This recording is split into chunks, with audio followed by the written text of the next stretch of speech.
Hello everyone, एक बार फिर से आप सभी भावी अध्यापक और अध्यापिकाओं का आपके अपने चैनल एडुटॉप में बहुत बहुत स्वागत। जैसे कि आप सभी लोग स्क्रीन पर देख पा रहे हैं 271 क्वेश्चन आपको सामने नज़र आ रहा है।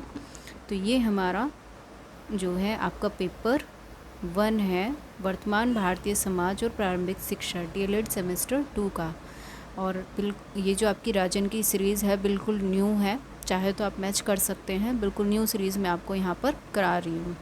तो जितने भी बच्चे नए जुड़े हैं चैनल को ज़रूर सब्सक्राइब कर लें ताकि आने वाली हर एक वीडियो की नोटिफिकेशन आपको टाइमली मिल सके। चलिए फिर बिना किसी देरी के क्लास को स्टार्ट कर लेते हैं। सबसे पहला क्वेश्चन है हमारा, शारीरिक, मस्तिष्क और आत्मा, इन तीनों का उचित और सामंजस्यपूर्ण मिश्रण पूर्ण मनुष्य के निर्माण के लिए आवश्यक है और शिक्षा की सच्ची व्यवस्था का आधार है।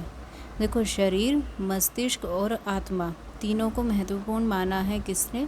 गांधी जी ने। नेक्स्ट क्वेश्चन, शिक्षा के व्यक्तिक उद्देश्य का संकुचित अर्थ क्या है?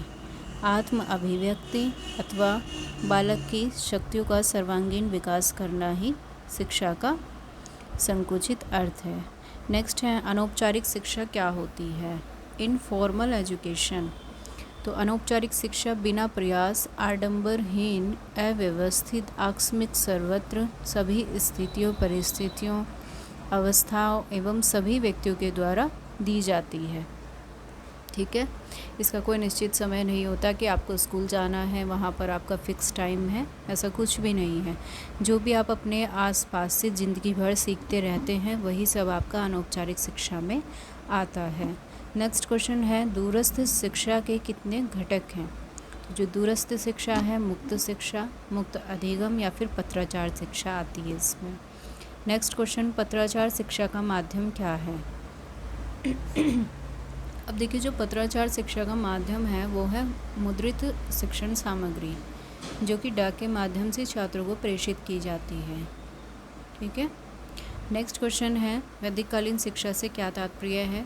जो वैदिक काल में वेद पर आधारित शिक्षा हुआ करती थी, गुरु के घर अथवा कुल में प्राप्त की जाने वाली शिक्षा ही वैदिक कालीन शिक्षा है। वेद कितने होते हैं? तो 4 वेद होते हैं आपके, ऋग्वेद, सामवेद, यजुर्वेद और अथर्ववेद। सा विद्या या विमुक्त, इसका अर्थ क्या है? इसका अर्थ है कि ऐसा ज्ञान जो छात्र को जीवन संसार के मोह से मुक्ति प्राप्त करने में समर्थ बना सके। ठीक है।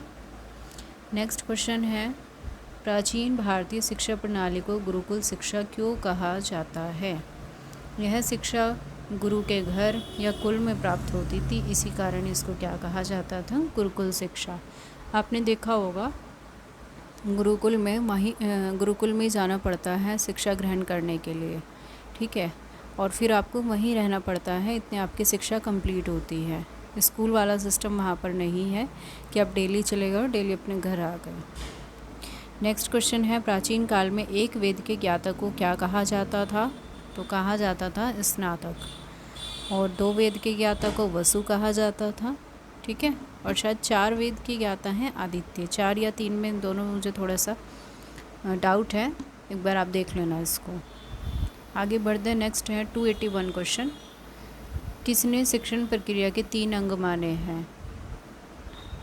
शिक्षक, शिक्षार्थी और सामाजिक वातावरण। तो ये माने हैं जॉन डीवी ने। ठीक है, सामाजिक वातावरण की जगह कहीं कहीं पर पाठ्यक्रम भी दिया जाता है। तो 3 पॉल किसने माने हैं? शिक्षक है, शिक्षार्थी है और पाठ्यक्रम है। ये 3 पॉल किसने माने हैं? जॉन डीवी ने। ठीक है। नेक्स्ट क्वेश्चन है, मनोवैज्ञानिक विचारधारा और प्रकृतिवादी दार्शनिक किसे शिक्षा का केंद्र बिंदु मानते हैं? तो जो मनोवैज्ञानिक विचारधारा है और प्रकृतिवादी दार्शनिक हैं वो बालक को शिक्षा का केंद्र मानते हैं। नेक्स्ट क्वेश्चन है, किस शिक्षा शास्त्री ने शिक्षा को समाज की प्रक्रिया माना है? तो जॉन डीवी ने माना है। आगे बढ़ते हैं। किसने कहा है कि शिक्षा एक द्विमुखी प्रक्रिया है?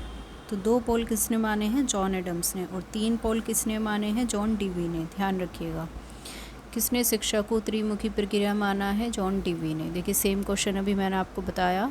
नेक्स्ट है, चुंबक के समान शिक्षा में भी दो ध्रुवों का होना आवश्यक है, इसलिए कि शिक्षा भी द्विमुखी प्रक्रिया है। ये कथन किसका है? तो ये है रोस का।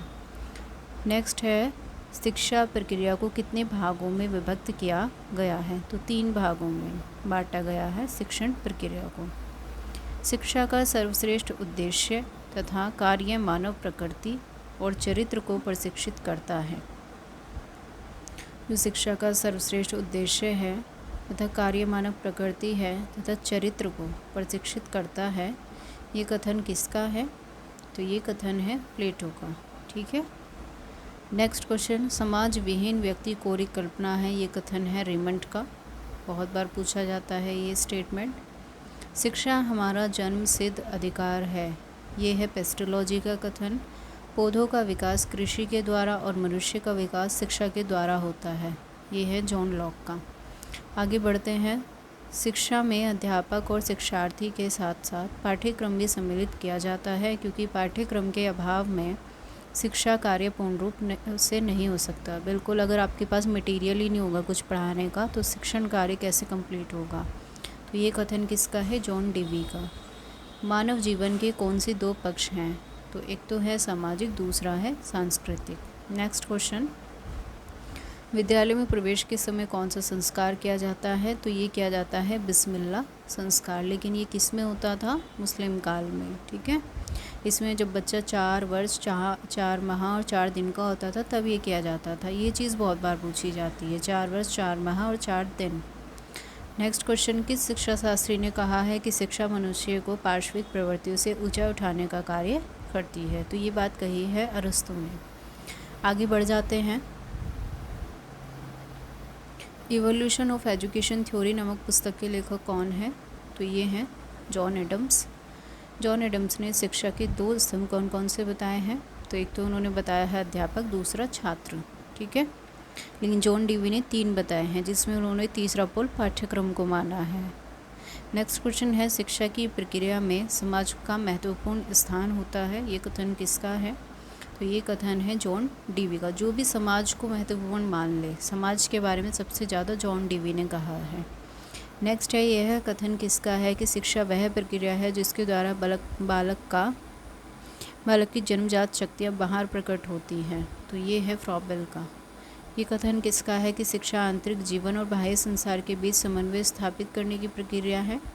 तो ये हर्बर्ट स्पेंसर ने कहा है।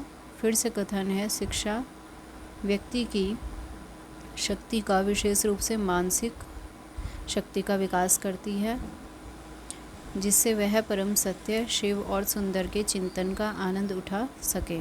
तो सत्यम शिवम सुंदरम के बारे में किसने कहा? अरस्तु ने। ठीक है। आगे बढ़ जाते हैं। नेक्स्ट क्वेश्चन है, छात्रों में नेतृत्व के गुणों का जो विकास है वो कैसे किया जा सकता है? तो पाठ्य सहगामी क्रियाओं के माध्यम से। ठीक है। पाठ्यक्रम सहगामी क्रियाएं।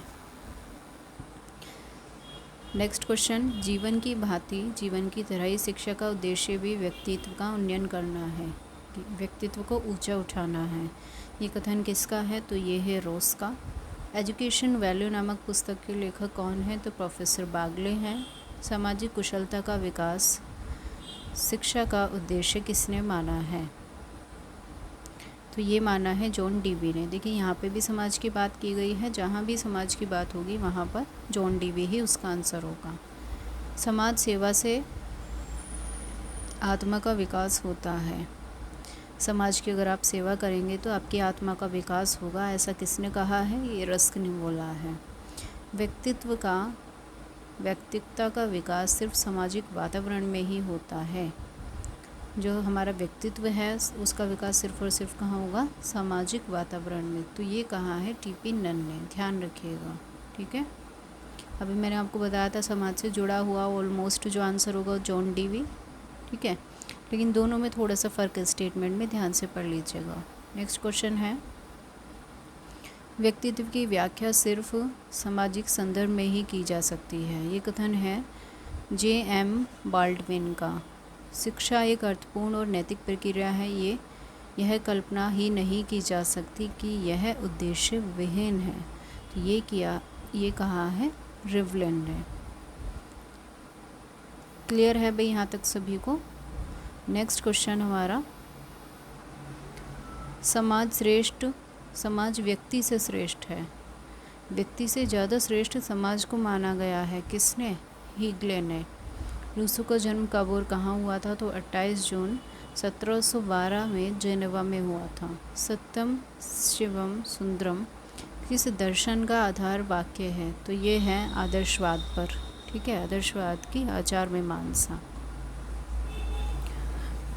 आशा करती हूँ आप सभी को अच्छे से समझ आया होगा। कोई भी क्वेश्चन ऐसा नहीं है बिल्कुल कि भाई आपको समझ नहीं आ रहा, बिल्कुल सिंपल लैंग्वेज में है। और अगर कोई क्वेश्चन ऐसा है भी तो मैं आपको बिल्कुल पूरी क्लियर तरीके से एक एक चीज़ बताती हूँ।